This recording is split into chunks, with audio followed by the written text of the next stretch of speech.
Sastra channel நேயர்களுக்கு நமஸ்காரம். அனுதினம் ஆனந்தம் நிகழ்ச்சியில் உங்கள் அனைவரையும் சந்திப்பதில் மிக்க மகிழ்ச்சி.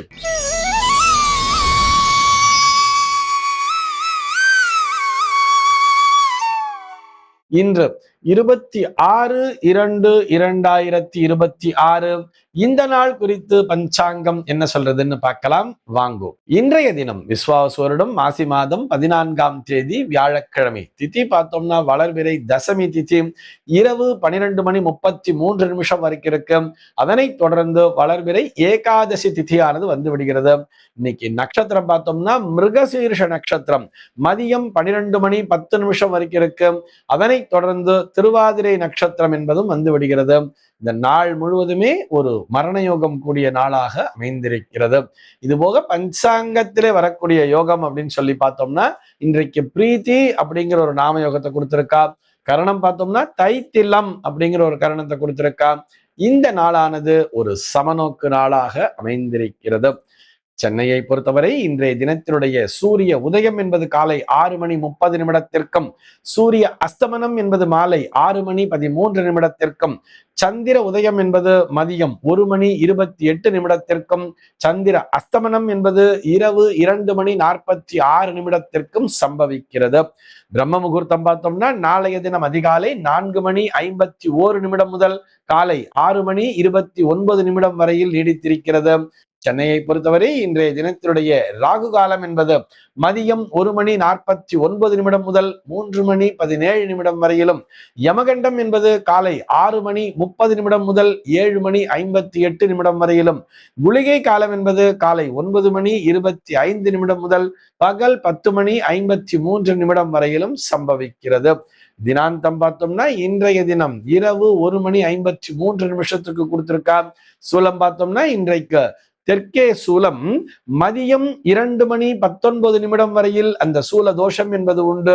அதற்குரிய பரிகாரமாக நல்லெண்ணெய் தானம் விடுத்துவிட்டு தெற்கு திசையை நோக்கி பயணிக்கலாம் அப்படிங்கிறதையும் சொல்லி இருக்கார். நமது சாஸ்திரா சேனலில் திருக்கோவிலூர் KB ஹரிபிரசாத் சர்மா அவர்கள் வழங்கும் தினசரி பஞ்சாங்க குறிப்பு, ஆன்மீகம் மற்றும் ஜோதிட தகவல்களை உள்ளடக்கிய நிகழ்ச்சி அனுதினம் ஆனந்தம். தினம்தோறும் அதிகாலை 5:45 மணிக்கு. இத்துடன் திங்கட்கிழமை தோறும் உபன்யாச நிகழ்ச்சி, புதன்தோறும் அறிந்த புராணமும் தெரியாத கதைகளும், வியாழந்தோறும் வேதபுரி பிரம்மஸ்ரீ H யுவராஜ் சாஸ்திரிகள் வழங்கும் நீதி சாஸ்திரம், வெள்ளிக்கிழமை தோறும் அபீதாஸ்ரீ வழங்கும் ஸ்திரீ டைம் ஆகிய சிறப்பு நிகழ்ச்சிகள் உங்களுக்காக எக்ஸ்க்ளூசிவா நம்ம சாஸ்திரா சேனலில் மாலை 5 மணி முதல் ஒளிபரப்பாகிறது. மறக்காம பாருங்கோ, லைக் பண்ணுங்கோ, சப்ஸ்கிரைப் பண்ணுங்கோ, முக்கியமா உங்க ஃப்ரெண்ட்ஸ் அண்ட் ரிலேட்டிவ்ஸ் குரூப்ஸ்க்கு ஷேர் பண்ணுங்கோ. இன்றைய தினத்தினுடைய ஆன்மீக தகவலாக, இதை ஆன்மீக தகவல் அப்படின்னு சொல்றதை விட ஜோதிட தகவல் அப்படின்னு தான் சொல்லணும். சாய் அவந்திகா அப்படிங்கிற ஒரு நேயர் கேள்வி கேட்டிருக்கார். அதுவும் இதுல ஸ்பெஷலா சொல்ல வேண்டியது, அந்த குழந்தை 10th ஸ்டாண்டர்ட் படிச்சுட்டு இருக்கா போல இருக்கு. ஒரு 10ஆம் வகுப்பு மாணவி நம்முடைய நிகழ்ச்சியை பார்த்துட்டு அவங்க கேள்வி கேட்கறாங்கிறது ரொம்ப ரொம்ப சந்தோஷம். அந்த குழந்தையினுடைய கேள்வி என்னன்னு சொல்லி பார்த்தோம்னா, கணக்கிலே 100க்கு 100 மார்க் வாங்க என்ன செய்ய வேண்டும்? நான் சென்டம் வாங்கணும், ஹவு டு கெட் சென்டம், அதுக்கு நான் எந்த கிரகம் எனக்கு துணை புரியும் அப்படிங்கிற மாதிரி தான் இந்த குழந்தையினுடைய கேள்வியானது அமைந்திருக்கிறது. கணக்கு மாத்திரம் அல்ல, கணித பாடம் மாத்திரம் இல்ல, மொழி பாடங்கள் ஆகட்டும், தமிழ் ஆகட்டும், இல்ல இங்கிலீஷ் ஆகட்டும், இல்ல சான்ஸ்கிரிட் ஆகட்டும், அந்த மாதிரி மொழி பாடங்கள், அதே மாதிரி ஒரு அறிவியல் பாடம் சயின்ஸ், அதே மாதிரி வரலாறு, புவியியல், ஹிஸ்டரி, ஜியாகிரபி, சோசியல் சயின்ஸ்னு, சோசியல் சயின்ஸ்னு ஒரே சப்ஜெக்டா வச்சிருந்தா கூட அதுல ஹிஸ்டரி அப்படிங்கிறதுக்கு அது தனியா ஒரு கிரகம் துணை புரியும். அதே மாதிரி இப்போ ஜியாகிரபின்னு அப்படின்னு வந்துட்டு அதுக்கு தனியாக ஒரு கிரகம் என்பது துணை புரியும்.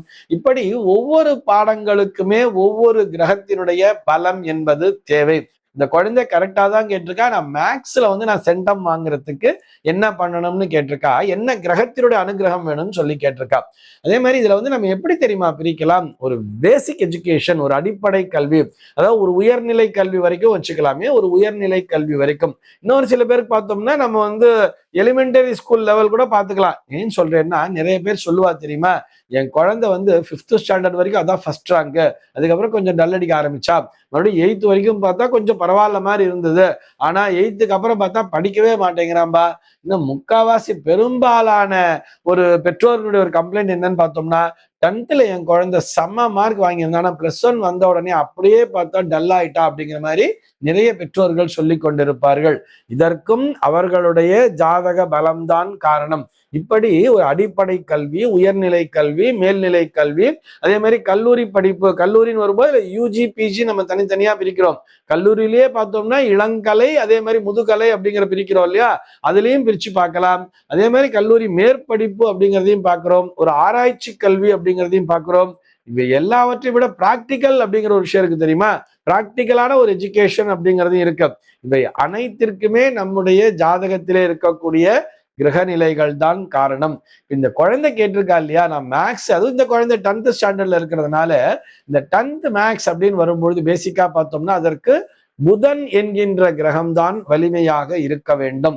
அவங்களுடைய ஜாதகத்துல புதன் என்பது மிகவும் வலிமையாக இருக்கிறது, அல்லது புதனுடைய ஒரு லக்னத்தின் மீது ஆதிக்கத்தை பெற்றிருக்கிறார்கள், 4ஆம் பாவகத்திலே புதனுடைய ஆதிக்கம் என்பது இருக்கிறது அப்படின்னு சொன்னா, புதன் பவர்ஃபுல்லான புதனாக இருந்தால் நிச்சயமாக இவர்களால் மேக்ஸ்ல சென்டம் அப்படிங்கிறத வாங்க முடியும். அதே நேரத்தில் ஒரு +2 அப்படின்னு வரும் பொழுது அதுல பார்த்தோம்னா நிறைய இந்த சயின்டிபிக்கலான ஒரு விஷயங்கள்லாம் அதுல ஆட் ஆகும் தெரியுமா.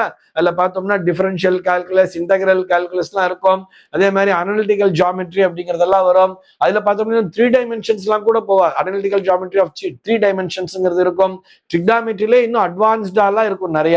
இந்த மாதிரி விஷயங்கள்லாம் வரும் பொழுது அங்கே ராகு என்கின்ற ஒரு கிரகத்தினுடைய ஒரு துணையும் தேவைப்படுகிறது. புதனோடு ராகுவினுடைய சேர்க்கை இருந்தால் இவர்கள் +2 மேத்தமேட்டிக்ஸ்லயே நல்லா ஷைன் பண்ண முடியும் அப்படிங்கிறதுக்காக சொல்றோம். அதே மாதிரி சயின்ஸ் சப்ஜெக்ட் எடுத்துட்டோம்னா பேசிக்கலா ஜெனரல் சயின்ஸ் அப்படின்னு வரும்பொழுது அதுக்கு செவ்வாய் என்கின்ற கிரகத்தினுடைய ஆதிக்கம் என்பது அதிகமாக இருக்க வேண்டும். செவ்வாயினுடைய பலம் இருந்தா அதுல சயின்ஸுங்கிறது எடுத்துக்கலாம். 10th சயின்ஸுக்கு செவ்வாயினுடைய பலம்ங்கிறது போதும். அதே நம்ம வந்து ஒரு +1 அப்படின்னு வரும்பொழுது அதுல வந்து சயின்ஸ் குரூப்னு தனியா பிரிச்சு எடுப்பா தெரியுமா. பிசிக்ஸ் தனியா படிக்கணும், அதே மாதிரி கெமிஸ்ட்ரி தனியா படிக்கணும், பயாலஜி தனியா படிக்கணும் அப்படின்னு வரும்பொழுது பயாலஜிலே பார்த்தோம்னா பாட்டனி தனியா, ஜுவாலஜி தனியான்னு இருக்கும். இப்படி நம்ம அதுல உட்பிரிவுகள் தனியாக செல்ல செல்ல செல்ல இந்த செவ்வாயோடு மற்ற கிரகங்களுடைய அம்சம் என்பதும் கூட இணைந்திருக்க வேண்டும். ஒரு செவ்வாய் சூரியன் காம்பினேஷன், இந்த செவ்வாய் சூரியன் வலிமையாக இருக்க பெற்றவர்கள் பிசிக்ஸ்ல நல்லா ஷைன் பண்ணுவா. அல்லது ஒரு செவ்வாய் வந்து சூரியனுடைய ஒரு சாரம் வாங்கியிருக்கார், சூரிய கிரகத்துல சாரம் வாங்கியிருக்காரு சொன்னா ரொம்ப நல்லா ஷைன் பண்ணுவா. அதே மாதிரி செவ்வாய் ஒரு சந்திரனுடைய சாரம் பெற்றிருக்கிறான்னு சொன்னா அவங்களுக்கு பயாலஜிங்கிறது நல்லா இருக்கும். செவ்வாய் ஒரு ராகுவனுடைய சாரம் பெற்றிருக்கிறான்னு சொன்னா அவர்களுக்கு கெமிஸ்ட்ரிங்கிறது ரொம்ப நல்லா இருக்கும். அந்த செவ்வாய் சந்திரனோடு மற்றும் இன்னொரு சூரியனுடைய கிரகமும் இணைவு பெற்றிருந்தா இவங்க வந்து அந்த ஜுவாலஜில ரொம்ப நல்லா ஷைன் பண்ணுவா அப்படிங்கிற மாதிரி சொல்லியிருப்பா. ஆக சயின்ஸ் அப்படிங்கிறதுக்கு பேசிக் பார்த்தோம்னா அது செவ்வாய் என்கின்ற கிரகம் தான். சரி சார், மொழி பாடங்கள்னு சொன்னேன், அந்த மொழி பாடங்களுக்கு நீங்க சொல்லவே இல்லையேன்னு சொன்னா அதற்கு பார்த்தோம்னா இந்த குரு என்கின்ற கிரகமானவர் ஒரு சுக்கிரனுடைய சாரம் பெற்றிருந்தால் மொழியிலே மிகவும் நன்றாக சிறந்து விளங்குவார்கள். குரு சுக்கிரன் காம்பினேஷன் அப்படிங்கிறது இருக்கும். அதுலயே மொழியில வந்து நிறைய மொழிகள்லாம் வித்தியாசப்படுறது இல்லையா. தாய்மொழி அப்படின்னு வரும் பொழுது நம்முடைய தாய்மொழி மதர் டங்ல இவன் சிறந்து விளங்கணும்னு சொன்னா அதற்கு குரு சந்திரனுடைய இணைவு என்பது இருக்க வேண்டும். குருவானவர் சந்திரனுடைய ஆதிக்கத்தை பெற்றிருக்க வேண்டும். பொதுவா இந்த கஜகேசரி யோகம் சொல்லுவா தெரியுமா, இந்த மாதிரி இருக்கிறவாள்லாம் பார்த்தோம்னா அவர்கள் அவர்களுடைய மொழியிலே தாய்மொழியிலே மிகவும் சிறந்து விளங்குவார்கள் அப்படிங்கிற மாதிரி கூட எடுத்துக்கலாம். அந்த மாதிரிதான் ஒரு சப்ஜெக்டுக்குமே இப்ப வரலாறு அப்படின்னு எடுத்துட்டோம்னா, சோசியல் சயின்ஸ்ல ஹிஸ்டரி அப்படின்னு எடுத்துட்டோம்னா அதற்கு சூரியன் என்கின்ற அந்த கிரகத்தினுடைய ஆதிக்கம் அதிகமாக இருக்க வேண்டும்.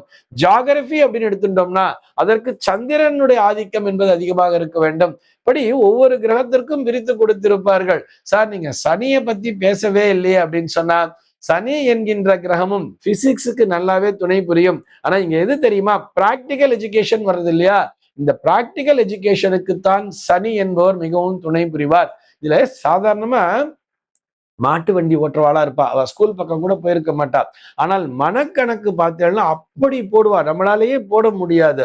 அவர்கள் பார்த்தீங்கன்னா இந்த மளிகை கடையில போய் சாமான்கள்லாம் வாங்கிட்டு வந்து இறக்குவா. அந்த மாதிரி நிறைய பேரை நம்ம பார்க்கலாம். மாட்டு வண்டி மாத்திரம் இல்லை, இன்னைக்கு காலத்துல மாட்டு வண்டி பார்க்க முடியல, அவங்க வந்து ஒரு டாடா ஏஸ்ல கொண்டு வந்து இறக்குறானே வச்சுக்கோமே, நிறைய மளிகை கடைகளுக்கு அவங்க கொண்டு வந்து சப்ளை பண்ணிட்டு இருப்பா. ஆனா மனக்கணக்கு பார்த்தோம்னா அவங்க ஸ்கூல்ல போய் படிச்சிருப்பாங்களான்னு கூட தெரியாது. ஆனால் மனக்கணக்கு பார்த்தீங்கன்னா அப்படி பிரமாதமா போடுவா. நமக்கு இந்த கால் அரைக்க வாய்ப்பாடு, கால் வாய்ப்பாடு வாய்ப்பாடு முக்கா வாய்ப்பாடுலாம் தெரியாது. அவங்க வந்து ஒரு 75 ரூபா ஒரு கிலோ அப்படின்னு சொன்னா 12 கிலோ எவ்வளோன்னு கேட்டா டக்குனு 900 ரூபாய் 900 ருபீஸ்ன்னு சொல்லிடுவா. ஆனா இந்த காலத்து குழந்தைகள கேட்டோம்னா என்ன பண்ணுவாங்கன்னா உட்காந்து கால்குலேட்டர் எடுத்து 75 இன்டூ 12 போட்டு இஸ்இக்வல் டு 900 வந்தா மட்டும்தான் இந்த காலத்து குழந்தைகளுக்கு தெரியறது.